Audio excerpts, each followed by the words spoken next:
Voici des moments où des enfants sont devenus des héros. Commençons par cet enfant qui a sauvé sa mère de la noyade.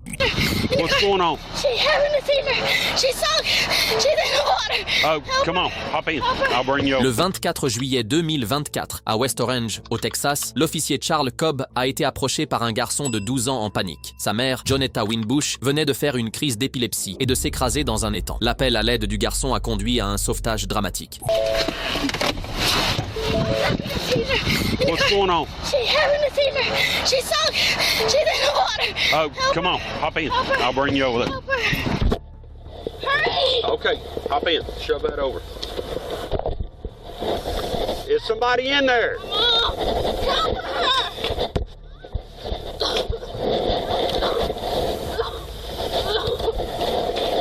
Look out, buddy. Look out. Is the car unlocked?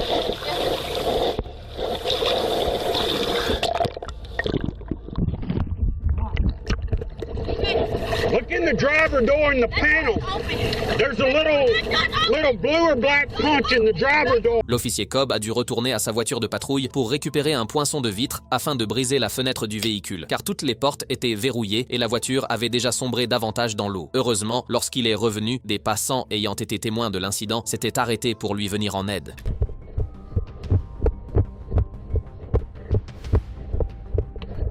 Here, I got a punch. Here.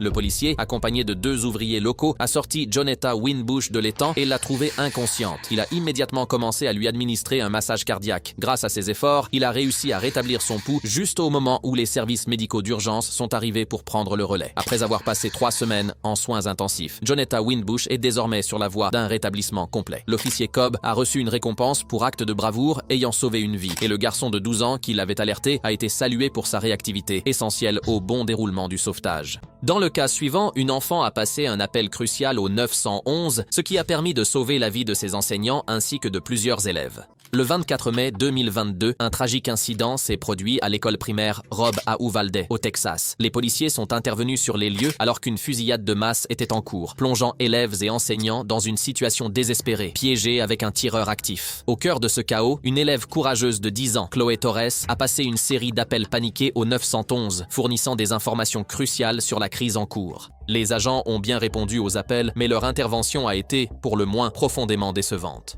Shots fired inside the building, Uvalde! Which building?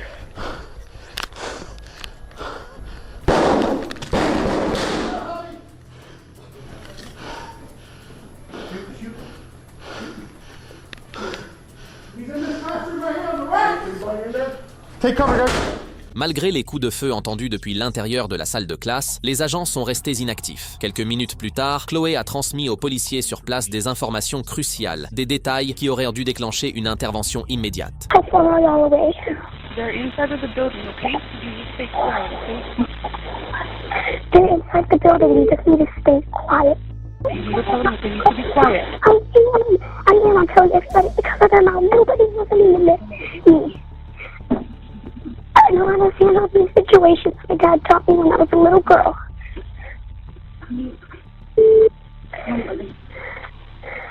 Send help from my teachers. I feel alive, but they're shot. Même avec ces informations essentielles, 6 minutes se sont écoulées sans aucune intervention. Et ce, malgré l'arrivée de policiers supplémentaires, mieux équipés et lourdement armés. Sir, if you can hear me, please put your firearm down, sir. We don't want anybody else hurt. I know. En raison d'un manque flagrant d'organisation, les agents n'ont pas suivi les protocoles en cas de tireur actif, mettant plus de 40 minutes à entrer dans la salle de classe et à neutraliser le tireur. Au final, 19 enfants et 2 enseignants ont perdu la vie et plusieurs autres ont été blessés. Heureusement, Chloé, la fillette qui avait passé l'appel au 911, a survécu. Elle s'est recouverte du sang qui couvrait le sol afin de faire semblant d'être morte lorsque le tireur est entré dans sa salle de classe. Pour son acte de bravoure, elle a reçu le titre de Kid Hero of the Year. Le garçon suivant a fait preuve d'une intelligence remarquable en enregistrant une vidéo prouvant des faits de violence domestique. Cette preuve a joué un rôle crucial pour protéger ses frères et sœurs et les sauver de nouveaux abus. I don't remember what it was. My brother had said something, and then he started punching him and stuff and slapping him. And Started punching your brother? Yeah, and like tackling him. Le 26 décembre 2022, des agents ont été dépêchés dans une maison après avoir reçu un signalement concernant un homme agressant ses 2 fils, âgés de 14 ans et 1 an. Ce qu'ils ont découvert sur place était bien la dernière chose à laquelle ils s'attendaient. All right, what seems to be the issue today? So, my dad. All right, question. Do you live with her? Half the time. We're 50-50 custody. Okay. She's my mom. I don't have to. I can sit in the car. Biological dad? Yes. Right. Okay.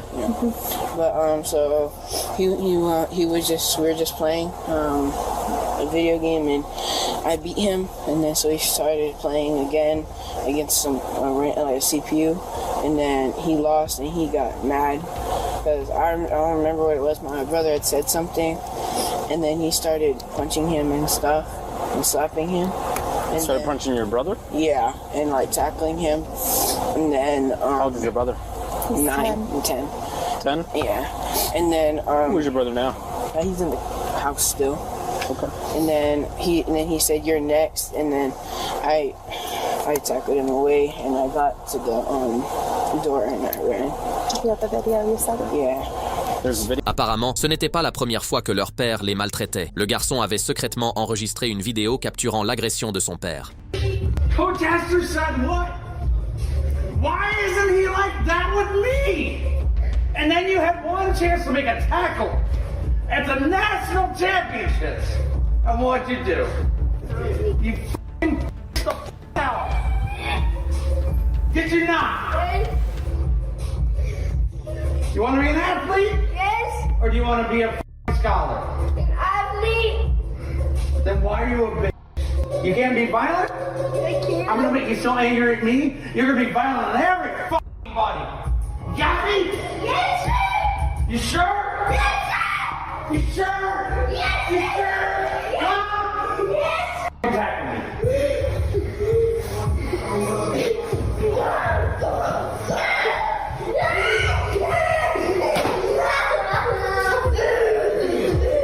Hit me that low again, bitch. Peu après avoir visionné la vidéo, l'agent s'est dirigé vers l'appartement de l'homme pour le confronter. Yeah, you doing good? Taking stuff around the house? Alright. What's going on today? What's up?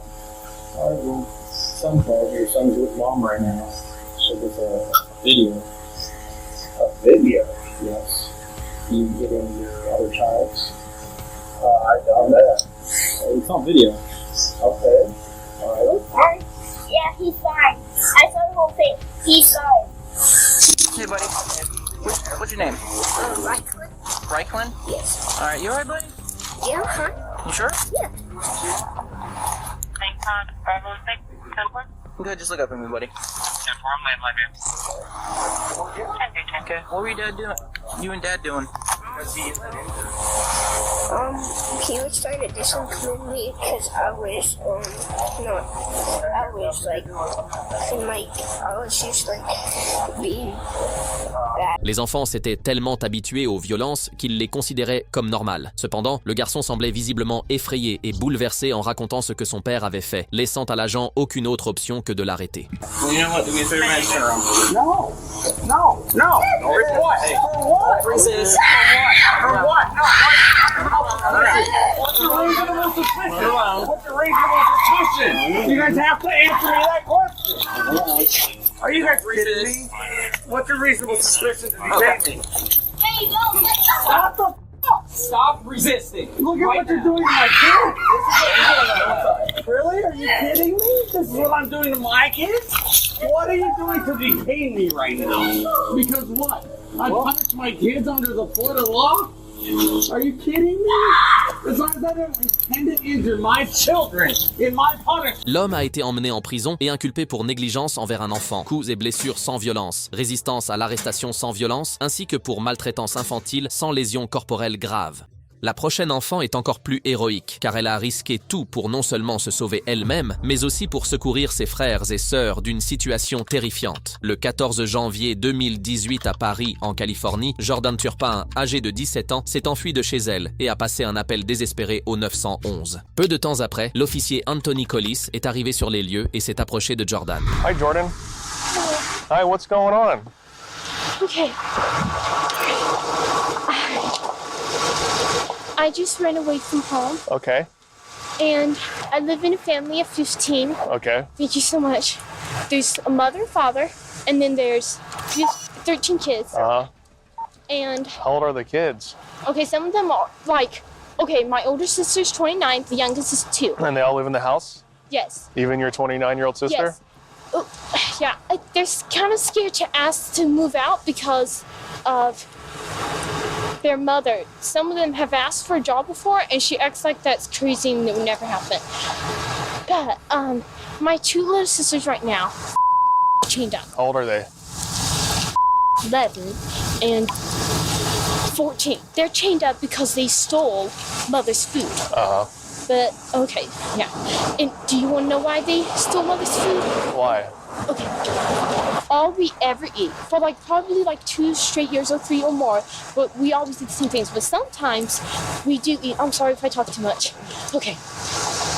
I've never talked to anybody out there, so I've never been alone with the person. Lorsque l'officier a demandé des preuves, Jordan a eu la chance d'avoir secrètement pris des photos avec son téléphone portable. Grâce à ces informations, l'officier a appelé des renforts, a emmené Jordan dans son véhicule et est resté devant son appartement en attendant l'arrivée de l'aide.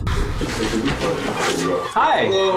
Hi, sorry to bug you. How you guys doing? Good. We got a call for a check the welfare here at your house. So, for what? Check the welfare. So just basically check on everybody, make sure everybody's okay. Yeah, why? Do you guys have kids in the house? Yes. Okay, do you mind if we come in and just take a look, make sure everybody's safe and everything's okay? Okay, what kind of call did you get? Well, we got a call that there was a young female walking around saying that she came from a house over here. And we were able to find out that this was a house, and we just wanted to check and make sure everybody was okay. Think she came from here? That's what she said. From inside this house? We think so. Otherwise, we wouldn't be knocking on your door at Sunday. Did she say her name? I don't know, did she say her name? I don't know offhand, but we need to... Pendant que les agents fouillaient l'appartement, ils ont constaté que chaque centimètre de la maison était recouvert de tas de nourriture pourrie et de déchets en décomposition. En vérifiant la chaîne des enfants, un officier a découvert une chambre cachée. Is this another bedroom back here? You got another couple kiddos asleep there? Yeah. Sarge, you got another room in the front right here with 2 kiddos in the bed. Lorsque les agents sont entrés dans la chambre, ils ont trouvé un garçon enchaîné par les poignets et les chevilles au lit superposé du haut. Pendant ce temps, dans une autre pièce, un autre officier a fait glisser la porte d'un placard et a regardé à l'intérieur.